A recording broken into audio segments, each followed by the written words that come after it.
Assalamualaikum warahmatullahi wabarakatuh. Perkenalkan, kami dari kelompok 1, mata kuliah Etika Profesi Teknologi Informasi.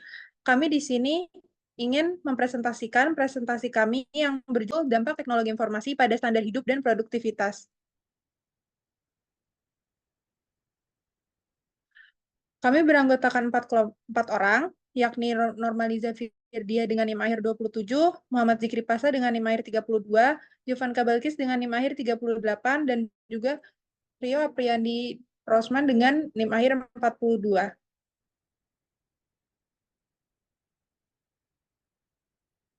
Pada presentasi kali ini berisi 4 materi utama. Yang pertama ada teknologi informasi, yang kedua ada dampak teknologi informasi pada standar hidup dan produktivitas pekerja, yang ketiga ada mengurangi pengaruh negatif dari kesenjangan digital, dan yang terakhir ada dampak teknologi informasi dalam hal meningkatkan produktivitas.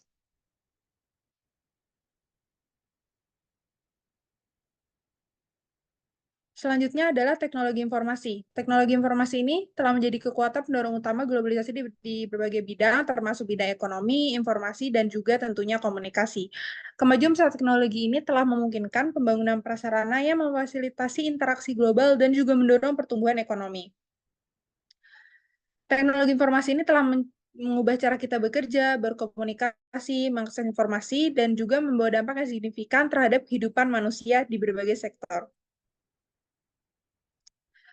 Adapun pengertian dari teknologi informasi, jadi pertama itu informasi. Informasi itu sendiri merupakan hasil pengolahan data yang memiliki nilai atau signifikasi dalam konteks tertentu. Jadi maksudnya itu bukan sekedar data mentah, tapi hasil dari proses yang memberikan pemahaman lebih besar terhadap suatu fenomena. Selanjutnya ada teknologi, yakni pengembangan dan aplikasi alat, mesin, material, dan juga proses yang membantu manusia menyelesaikan masalah.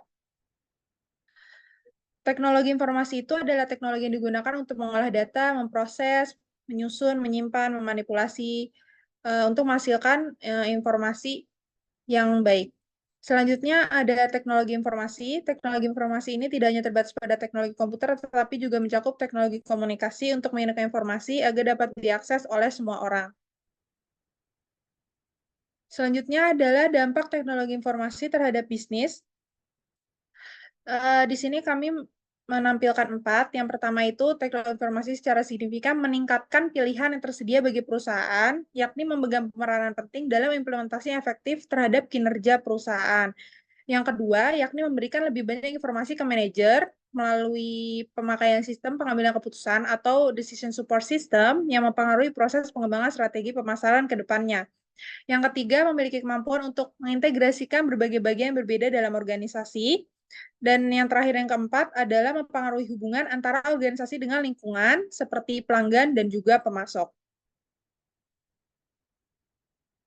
Selanjutnya adalah dampak teknologi informasi terhadap aspek sosial serta pola kehidupan. Di sini ada 3 dampak yang kami temukan, yakni meningkatkan rasa percaya diri ekonomi dan melahirkan hal-hal menarik, perkembangan dan kemajuan ekonomi telah meningkatkan rasa percaya diri. Yang kedua adalah telanan kompetensi yang tajam di berbagai aspek kehidupan sebagai konsekuensi globalisasi yang melahirkan generasi yang disiplin, tekun, dan juga pekerja keras. Dan yang terakhir adalah keefektifan biaya dan waktu. Contohnya itu saat mengajar, itu kan sudah ada teknologi pembelajaran online. Jadi tenaga pengajar tidak perlu datang lagi ke sekolah, cukup dengan menerangkan pembelajaran melalui media internet kepada murid-muridnya. Kemudian ada dampak negatif terhadap aspek sosial, yakni adalah kenakalan dan penyalahgunaan oleh oknum dan remaja, berkurangnya kegiatan sosial dan kebersamaan, kemalasan karena terlalu bergantung pada teknologi informasi, dan juga maraknya cybercrime yang terus membayangi. Selanjutnya ada penggunaan teknologi informasi di Indonesia yang akan dijelaskan oleh Normaliza. Selanjutnya, di sini ada penggunaan teknologi informasi di Indonesia. Jadi ada beberapa aktivitas yang dilakukan dengan penggunaan teknologi informasi, seperti membuka situs di jaring sosial. Contohnya Instagram atau Twitter dan lain sebagainya itu memiliki persentase paling tinggi, yaitu 29,20%. Dilanjutkan dengan berjualan online, seperti pada situs Shopee atau Tokopedia dan lain sebagainya itu memiliki persentase 20,70%. Lalu melakukan aktivitas belajar melalui software seperti Google Classroom atau Zoom dan lain sebagainya itu menduduki persentase 13,70%, lalu dilanjutkan dengan aktivitas mencari informasi tentang kesehatan, pendidikan, pemerintahan atau lain sebagainya. Lalu di sini juga ada di tabel ini terdapat beberapa aktivitas yang dilakukan dalam penggunaan teknologi informasi.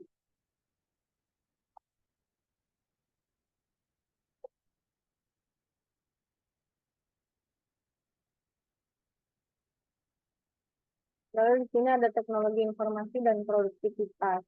Produktivitas mengandung pengertian perbandingan antara hasil yang dicapai atau output dengan keseluruhan sumber daya yang digunakan atau input.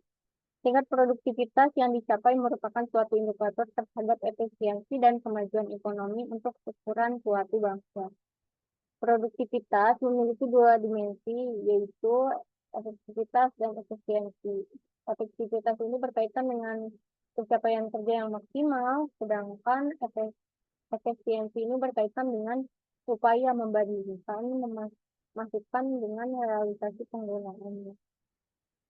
Lalu, teknologi dapat mempengaruhi penyerapan tenaga kerja. Semakin tinggi penggunaan teknologi yang digunakan, maka semakin rendah juga waktu produksinya, sehingga penyerapan tenaga kerja menjadi lebih rendah.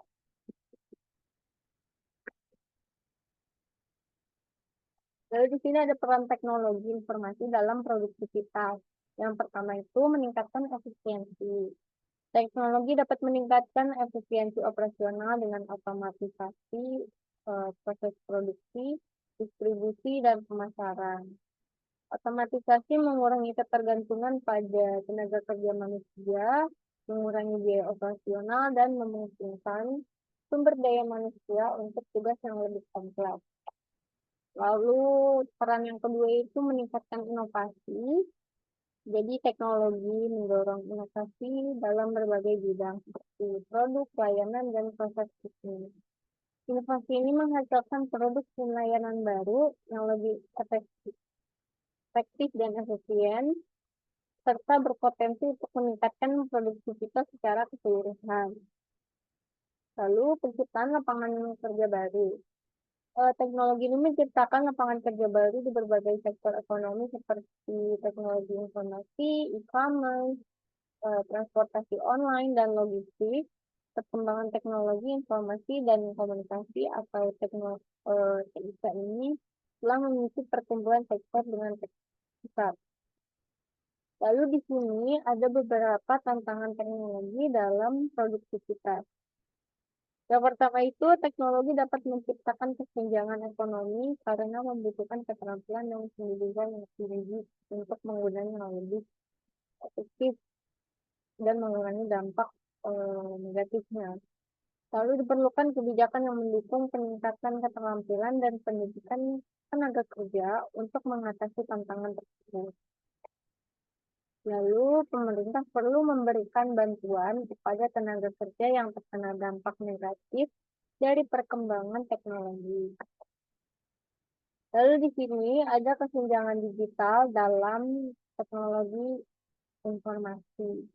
Digital divide atau kesenjangan digital itu dapat didefinisikan sebagai ketidaksetaraan dengan akses dan pengguna teknologi informasi dan komunikasi, serta internet antara individu rumah tangga, bisnis, kelompok masyarakat, dan area geografis dengan tingkat sosial ekonomi yang lebih rendah.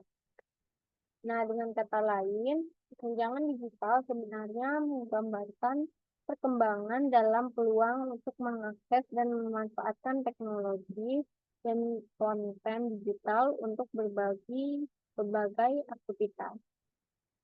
Oleh karena itu dibutuhkan jembatan yang bisa membantu menghubungkan serta mengurangi kesenjangan digital. Lalu di sini ada beberapa faktor kesenjangan sosial yang mencangkup konektivitas, aksesibilitas, literasi, dan konten. Ketersediaan infrastruktur internet yang memadai dan terjangkau itu merupakan aspek yang mendukung koneksivitas. Lalu di aksesibilitas ini mencakup ketersediaan perangkat lunak seperti komputer, smartphone, dan tablet. Lalu di faktor literasi ini mencakup kemampuan individu untuk memahami dan menggunakan teknologi digital secara efektif. Lalu ada konten, mencakup ketersediaan konten digital yang relevan dan bermanfaat dalam bahasa yang dipahami oleh pengguna. Lalu di sini ada dampak kesenjangan digital. Nah, kesenjangan digital juga merupakan dampak dari hambatan adopsi teknologi.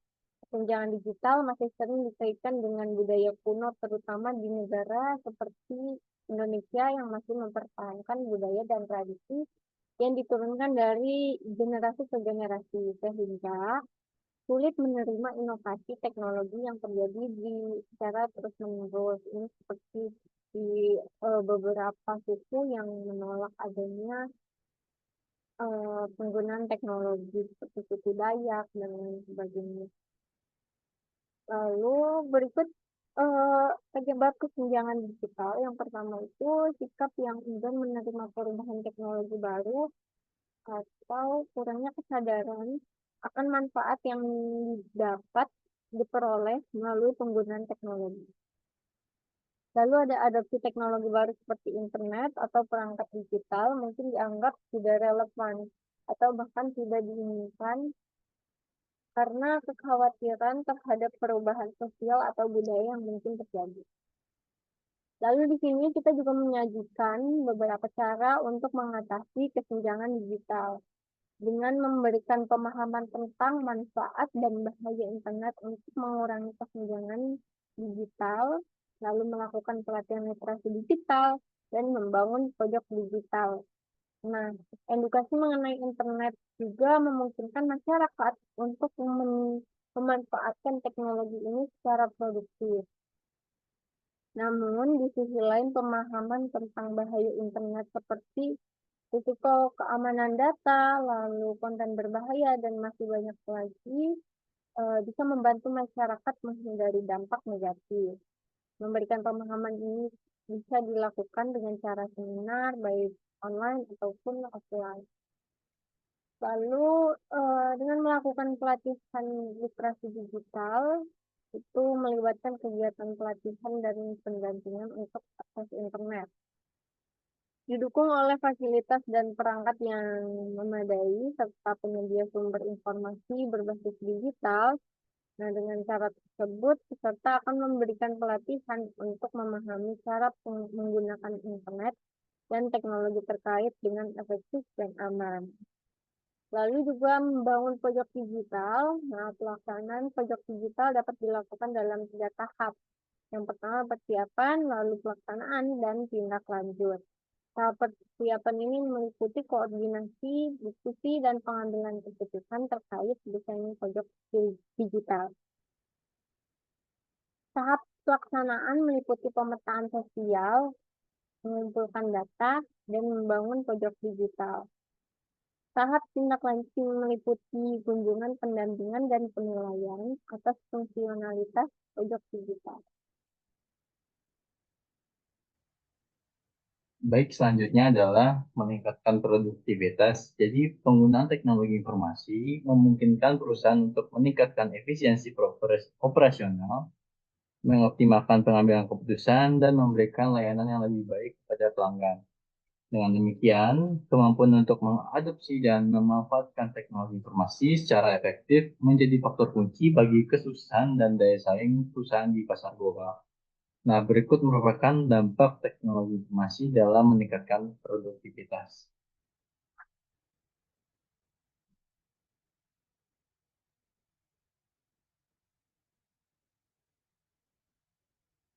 Boleh next. Oke, yang pertama adalah mengalokasikan sumber daya secara lebih efektif, mengurangi pemborosan, dan meningkatkan produktivitas. Menurut Sri Anjarwati dalam pengaruh digitalisasi akuntansi terhadap efisiensi dan pengurangan biaya pada perusahaan wirausaha, UMKM di Kota Bandung. Beliau mengatakan bahwasanya pengurangan biaya menghasilkan bukti empiris yang positif terhadap peningkatan efisiensi dan pengurangan biaya. Bukti empiris menunjukkan bahwa strategi pengurangan biaya seringkali menghasilkan peningkatan signifikan dalam efisiensi. Nah, hal ini memungkinkan perusahaan untuk mencapai hasil yang lebih baik dengan sumber daya yang lebih sedikit. Selain itu, pengurangan biaya dapat meningkatkan profitabilitas dan daya saing karena perusahaan dapat menawarkan produk ataupun layanan dengan harga yang lebih kompetitif tanpa mengorbankan kualitas.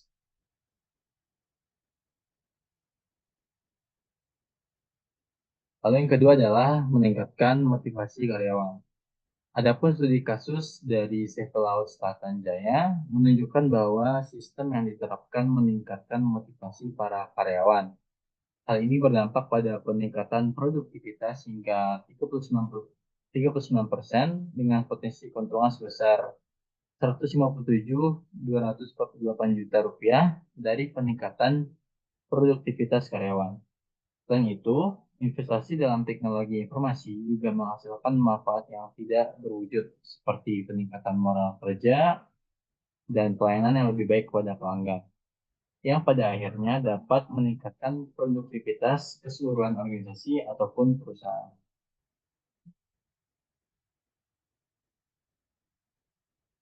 Hal yang ketiga adalah meningkatnya efektivitas biaya serta memperlancar jalannya sistem bisnis.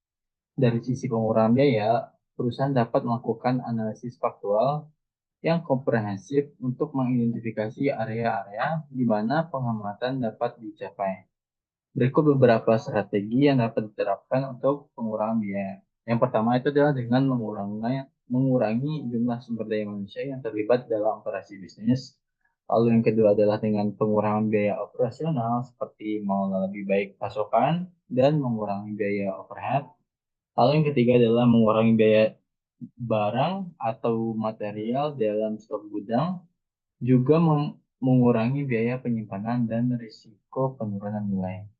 Lalu yang terakhir adalah dengan meminimalkan biaya pemeliharaan rutin dan mengoptimalkan pengadaan perlengkapan yang tidak terlalu mahal namun tetap efektif. Dengan efisiensi yang lebih baik, perusahaan memiliki kemampuan untuk merespon perubahan pasar dengan lebih cepat, meningkatkan daya saing, dan memperkuat posisi di pasar yang semakin kompetitif.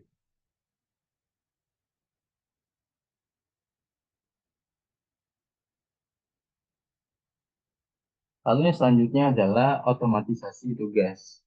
Dengan adanya otomatisasi, banyak tugas rutin dan berulang dapat dijalankan oleh sistem komputer ataupun mesin yang mampu mengurangi kebutuhan akan intervensi manusia.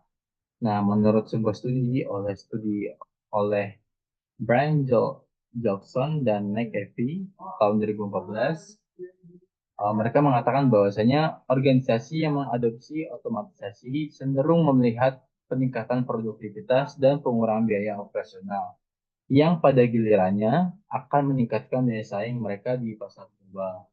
Di sektor layanan pelanggan, chatbots dan asisten virtual berbasis AI telah mengubah cara perusahaan berinteraksi dengan pelanggan. Nah, penelitian oleh Huang dan Russ tahun 2018 menemukan bahwa otomatisasi layanan pelanggan tidak hanya meningkatkan efisiensi, tetapi juga meningkatkan kepuasan pelanggan yang menyediakan layanan yang cepat dan konsisten.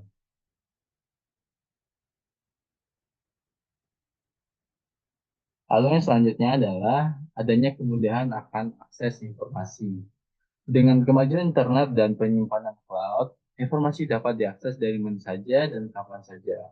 Ini memungkinkan pekerja dan manajer untuk mengambil keputusan lebih cepat dan berdasarkan data yang tersedia.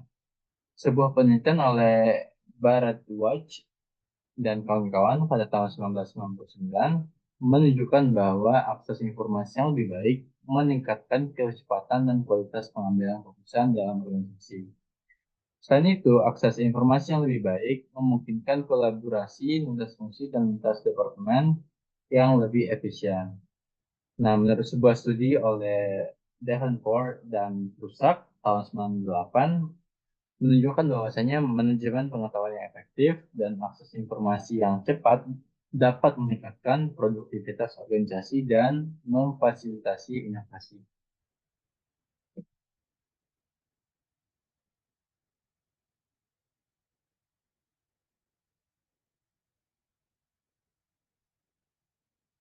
Lalu yang selanjutnya adalah adanya kolaborasi yang efisien. Kolaborasi efisien yang difasilitasi oleh teknologi informasi telah membawa perubahan besar dalam cara tim kerja. Alat-alat kolaborasi seperti video conference, aplikasi manajemen proyek, dan platform komunikasi instan memungkinkan tim untuk bekerja bersama meskipun berada di lokasi yang berbeda. Nah, menurut sebuah penelitian oleh Maznevsky dan Chudoba pada tahun 2000, ya, mereka mengatakan bahwasanya penggunaan teknologi kolaborasi dapat meningkatkan efektivitas tim global dengan mengurangi hambatan komunikasi dan mempercepat proses kerja. Sebuah studi oleh Weber dan kawan-kawan tahun 2014 menemukan bahwa perusahaan yang menggunakan alat kolaborasi digital cenderung memiliki tingkat inovasi yang lebih tinggi dan waktu respon yang lebih cepat terhadap tantangan pasar.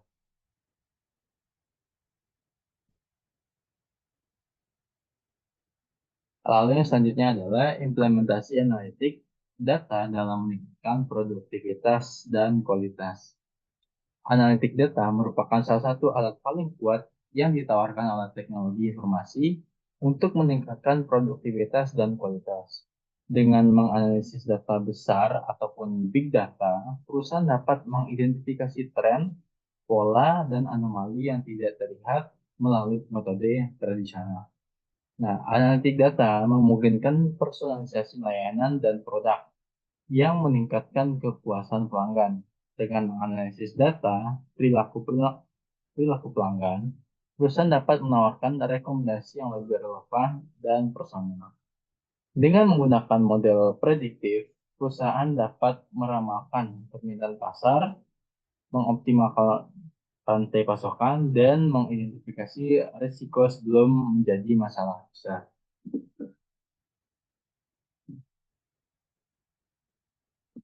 Baik, untuk presentasi selanjutnya akan dijelaskan oleh Rio. Dampak teknologi informasi dalam meningkatkan produktivitas. Jadi pada poin ke-8 adanya peningkatan kualitas pengawasan dan pengendalian. Jadi apa maksudnya? Jadi sistem pengawasan berbasis TI atau teknologi informasi memungkinkan perusahaan untuk memonitor proses produksi secara real time, mendeteksi masalah sejak dini, dan mengambil tindakan korektif dengan cepat. Selain itu, teknologi informasi memungkinkan implementasi sistem manajemen kualitas yang lebih efektif. Sistem ini dapat mengumpulkan dan menganalisis data kualitas dari berbagai tahap produksi, membantu dalam identifikasi penyebab cacat dan pengembangan strategi perbaikan. Penelitian yang telah dilakukan oleh Foster pada tahun 2008 menunjukkan bahwa penggunaan teknologi dalam manajemen kualitas dapat meningkatkan konsistensi dan reliabilitas produk, yang pada gilirannya meningkatkan kepuasan pelanggan. Next. Baik, yang selanjutnya dari dampak teknologi informasi dalam meningkatkan produktivitas yaitu pelatihan dan pengembangan sumber daya manusia guna peningkatan produktivitas dan kualitas. Jadi pada pelatihan dan pengembangan karyawan adalah faktor kunci dalam peningkatan produktivitas dan kualitas. Dan teknologi informasi telah memainkan peran penting dalam memfasilitasi ini. E-learning dan platform pelatihan online memungkinkan karyawan untuk mengakses kursus dan materi pelatihan kapan saja dan dari mana saja. Lalu penelitian oleh Bersin pada tahun 2013 menunjukkan bahwa pelatihan yang dipersonalisasi melalui teknologi dapat meningkatkan efektivitas pelatihan dan memastikan bahwa karyawan mendapatkan keterampilan yang mereka butuhkan untuk sukses.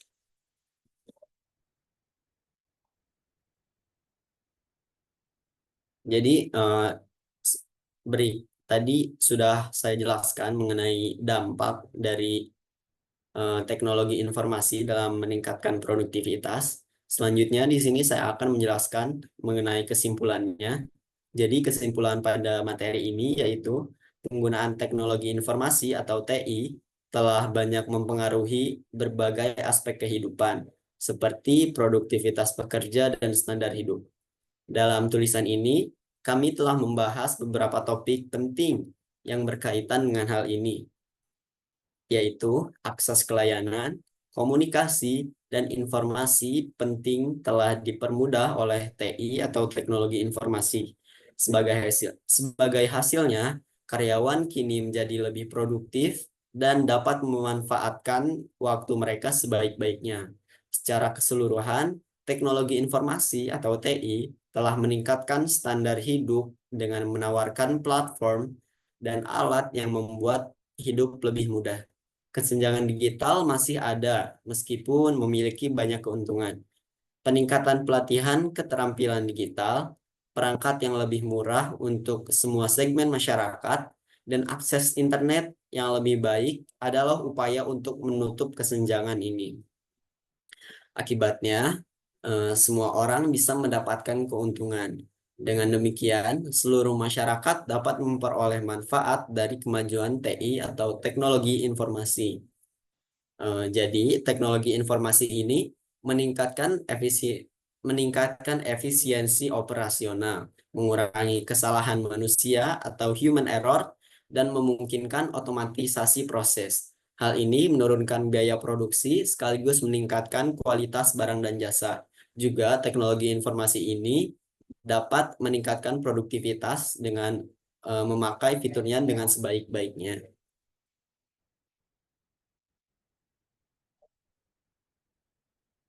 Next.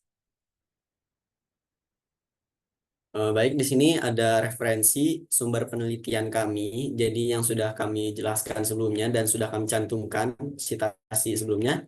Yang pertama itu ada pengaruh digitalisasi akuntansi terhadap efisiensi dan pengurangan biaya pada perusahaan wirausaha UMKM di Kota Bandung dari jurnal Aktiva, Riset Akuntansi dan Keuangan, dengan autor Anjarwati, Zaina, Fitrianingsih, dan Sulistiana. Lalu yang kedua ada pemanfaatan analisis biaya dan manfaat dalam perhitungan kelayakan investasi teknologi informasi dari jurnal ilmiah Edutik, yaitu Pendidikan dan Informatika, dengan autor Sulistiani, Miswanto, Alita, dan Delia. Lalu ada jurnal juga dengan judul Artificial Intelligence in Service dari jurnal. Lalu yang keempat ada The Second Machine Age, Work Progress and Prosperity in a Time of Brilliant Technologies, dari W.W. Norton dan Brynjolfsson dan McAfee.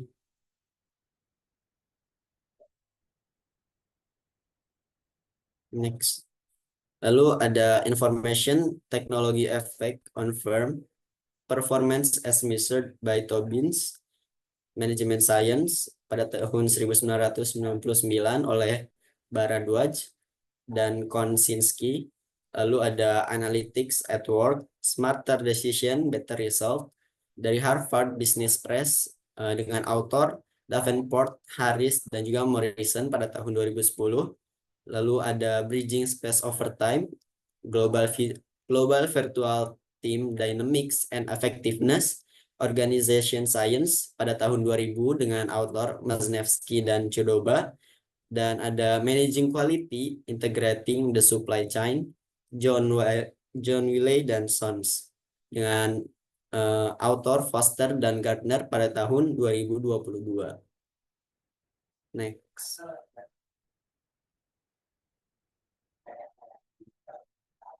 Jadi mungkin cukup sekian presentasi dari kami. Kurang lebihnya mohon dimaafkan karena kami juga masih dalam tahap belajar. Terima kasih sudah menyaksikan video ini. Wassalamualaikum warahmatullahi wabarakatuh.